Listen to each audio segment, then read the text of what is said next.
Bonjour, bonsoir à tous les copains, j'espère que vous allez bien. Aujourd'hui je voulais vous faire une nouvelle vidéo assez rapide pour discuter d'un sujet en réalité assez grave que j'ai très rapidement abordé lors de ma vidéo lorsque je suis revenu sur YouTube. Vous savez, j'ai parlé du fait que je faisais des crises d'angoisse et que de temps en temps j'avais besoin de prendre un petit peu de repos pour revenir fringant. Je voulais revenir sur ce sujet car il se passe quelque chose de très grave actuellement sur YouTube et j'ai appris du coup il y a 2 jours par la voix d'une heure et plein de gens qui ont relayé sur Twitter la mort de Edison, un youtubeur qui avait quand même 700 000 abonnés. Ça a fait beaucoup de bruit, ça a été beaucoup médiatisé, donc je voulais faire quand même une vidéo rapidement pour simplement lui dire de reposer en paix. Mais en même temps je voulais parler de certaines personnes qui parlent beaucoup de lui mais qui oublient certaines personnes, car ces derniers mois et depuis le post et confinement il y a eu beaucoup de cas de youtubeurs, voilà, clairement qui sont passés à l'acte, qui ont commis l'irréparable en fait, hein. Voilà, pour ceux qui ne sont pas très au courant, je vais pas rentrer dans les détails sur la mort de Edison. Je pense qu'au final les détails de sa mort n'ont pas besoin d'être évoqués, mais sachez qu'il se passe quelque chose de grave avec YouTube, quelque chose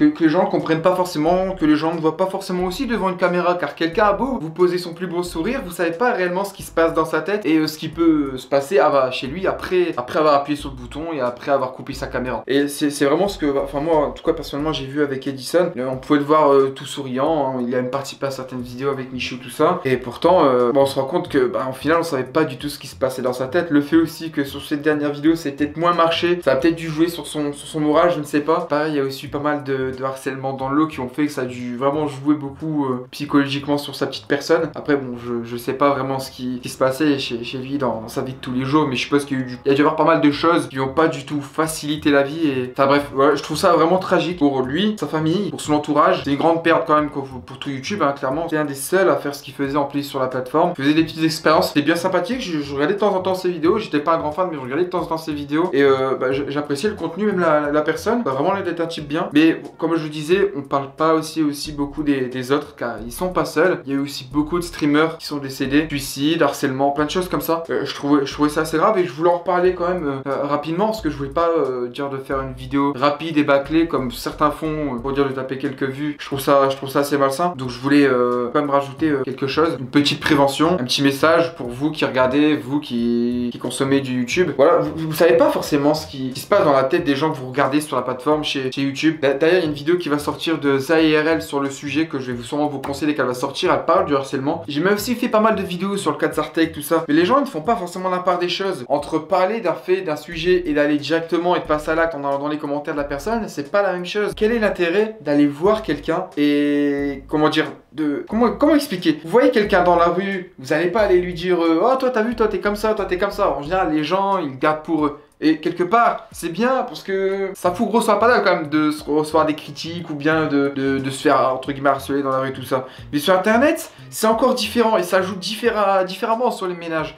Parce que c'est des gens qui sont exposés, donc c'est pas une ou deux paroles dans la rue, c'est vraiment des messages, des dizaines de milliers de messages tous les jours. Certaines n'ont pas la même appréhension des messages, des avis des autres sur eux-mêmes. Moi par exemple, honnêtement, je vais pas vous mytho, clairement je m'en bats un peu les couilles. Mais ce qui se passe actuellement avec ma chaîne YouTube, ça m'atteint un peu moralement, dans le sens où en fait j'ai envie de faire ma vie de ce truc-là, mais j'arrive pas, tu vois, c'est assez frustrant quand tu t'as passé des dizaines de milliers d'heures comme moi, voir que ça fonctionne pas, c'est assez frustrant. Mais au final, de temps en temps, tu fais une petite pause, tu reviens, bon bah ça passe, hein. On oublie le fait que je fasse 1000 vues pour 200 000 abonnés. Chez certaines personnes, ils gèrent ça différemment et quand ils ont pas forcément réconfort dans d'autres choses à côté, bah forcément ils finissent par craquer. Certaines personnes qui comprennent pas forcément, même quand j'ai fait par exemple cette vidéo sur le petit Zartok là par exemple, il y a beaucoup de gens qui ont été insultés et au final l'intérêt n'est pas là, l'intérêt c'est zéro. Est-ce que vous pensez parce que vous allez l'insulter, ça va le faire arrêter déjà de une, et de deux, est-ce que ça va chercher à améliorer les choses? Il faut toujours réagir et se dire qu'est-ce qui peut améliorer les choses. Par exemple dans son cas lui, ça aurait été le conseiller, de lui dire des choses. Bon, honnêtement, lui, il s'en bat un petit peu les couilles, il fera jamais rien et c'est clairement quelqu'un qui pollue la plateforme. Je pense que vous comprenez où est-ce que je veux en venir. Quand vous ne vous intéressez pas à quelqu'un, quand vous n'aimez pas quelqu'un, la meilleure chose à faire, c'est pas lui donner d'attention. Quel est l'intérêt d'aller lui dire oh ceci, cela, toi t'es comme ci? Enfin voilà, le meilleur conseil que je puisse vous donner, tout simplement les gens, c'est de vous occuper de vos affaires, de vos oignons et de pas de vous occuper des autres. Occupez-vous uniquement des gens qui s'occupent de vous. Je pense que, bon voilà, vous voulez un petit peu comprendre où je veux en venir. Et dans le cas d'Edison, je pense qu'il y a eu un peu de harcèlement dans l'eau et c'est vrai que c'est quand même un métier assez compliqué, même s'il y a beaucoup de gens qui disent qu'au final, final, appuyer sur une caméra, faire une chaîne YouTube, c'est facilité et c'est quand même quelque chose d'assez attirant, assez intriguant, parce que bon, on travaille depuis chez soi. C'est vrai que c'est intéressant et c'est un bon travail où tu peux avoir la belle. Mais indirectement, il y a beaucoup de choses négatives qui peuvent jouer sur le moral sur YouTube. Et honnêtement, avec maintenant du recul et près de 10 ans de YouTube, je trouve au final que c'est vraiment un métier très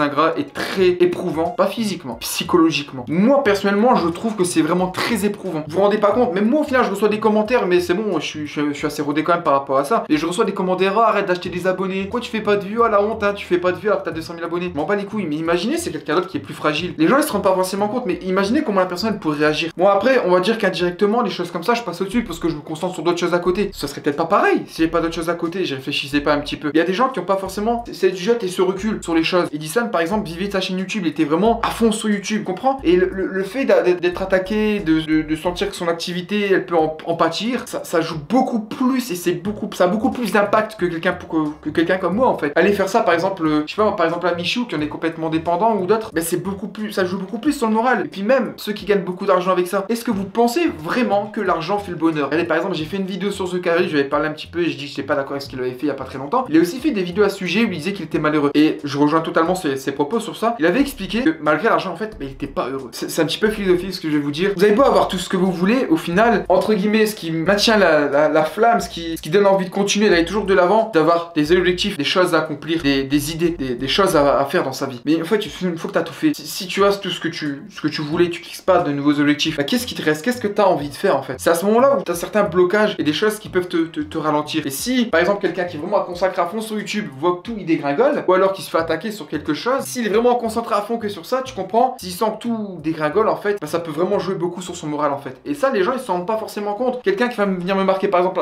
bah t'as vu la honte, tu fais plus de vues sur tes vidéos machin. Bah il se rend pas compte parce que lui il est pas à ma place. Ouais, ça tombe, c'est un petit qui a 15 ans, il va à l'école, hop, il demande 5 € à ses parents pour aller gratter un petit grec, il en parle plus. C'est ça ses journées, tu comprends? Il est pas dans ce délire là et il est dans une approche différente de moi. Donc quelque part, je peux pas forcément lui en vouloir, même si c'est un peu ridicule, c'est un comportement d'enfant. C'est des enfants. Voilà, les gens n'ont pas forcément tous le même recul et voilà, je voulais parler de ça et vous faire réfléchir par rapport à certaines choses. Honnêtement, je pense que le décès du coup de Edison aurait carrément pu être quelque chose d'évité, comme beaucoup d'autres personnes sur la plateforme YouTube, même sur Twitch également. Il faut pas croire, il y a plein de youtubeurs que je n'aime pas sur YouTube, mais honnêtement, je suis pas du tout d'accord avec ce qui leur arrive. Tout avec par exemple Neo et Swan The Voice, je prends un exemple lui. Zartek, je suis pas du tout d'accord avec ce qui se passe avec lui et plein d'autres également. Personne ne mérite d'avoir quelconque harcèlement ou quelconque atteinte à sa bonne santé mentale en fait. La meilleure chose à faire quand il y a quelque chose qui vous pose souci, c'est de régler les choses en privé ou alors d'ignorer si vous estimez que vous, ça ne vous pose aucun souci, ça ne vous contraint en rien. Vous avez un problème avec quelqu'un dans la rue, vous n'allez pas les harceler tous les jours non plus. Dans l'idée, c'est un petit peu la même chose. Ça n'a aucun intérêt. Dans le cas de quelqu'un qui harcèle sa copine, bah la copine elle va porter plainte, il règle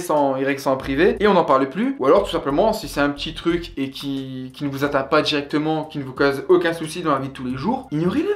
Voilà, tout simplement. Vous croisez, c'est un exemple tout con, mais regarde, voilà, vous croisez quelqu'un dans la rue, il a un long nez. Bon, admettons, voilà, il a qu'un œil, c'est un cyclope. Quel est l'intérêt d'aller lui faire remarquer, hé mec, t'as qu'un œil là? Eh, le mec, il est pas con, il voit qu'il a qu'un œil. Quel est l'intérêt d'aller lui dire, comprends? Ça tombe, c'est quelqu'un qui en a gros sur la patate, il croise tous les jours des gens dans la rue, il dit, ah, t'as vu, t'as qu'un œil là, machin. C'est quoi l'intérêt? Franchement, à quoi ça change votre vie d'aller lui dire? Je pense que vous avez compris. Je vais pas dire que moi, ça m'arrive pas de faire des remarques sur les autres. Évidemment, ça m'arrive, comme tout le monde, on est tous humains. Mais, enfin, ça doit rester dans un contexte privé. Voilà, t'es avec tes potes, tu lâches une petite vanne entre vous, voilà, d'accord. Mais discrètement, tu comprends? Enfin voilà, dans le cas d'Edison, je pense que ça aurait quelque chose qui aurait pu être évité comme avec beaucoup d'autres. Et je voulais faire une petite vidéo pour, entre guillemets, sensibiliser à ce sujet-là. Parce que je trouve ça très grave.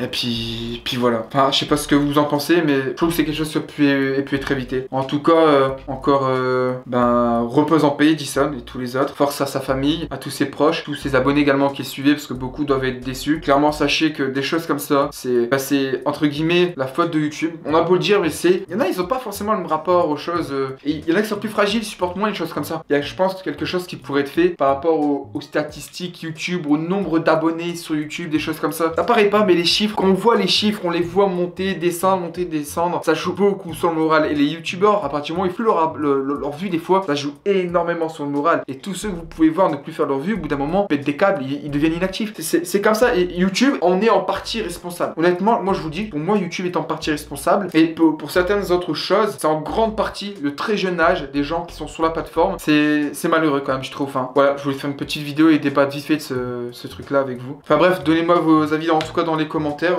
les copains. Ça me ferait super plaisir. J'aimerais bien en débattre avec vous. Ça pourrait être sympathique. Pour les petits nouveaux, n'hésitez pas quand même à vous abonner. Pensez à votre petit pouce bleu également, ça me soutient beaucoup. Merci à tous d'avoir vu la vidéo. C'était Réfi de votre tonton Tacos. Ciao, ciao.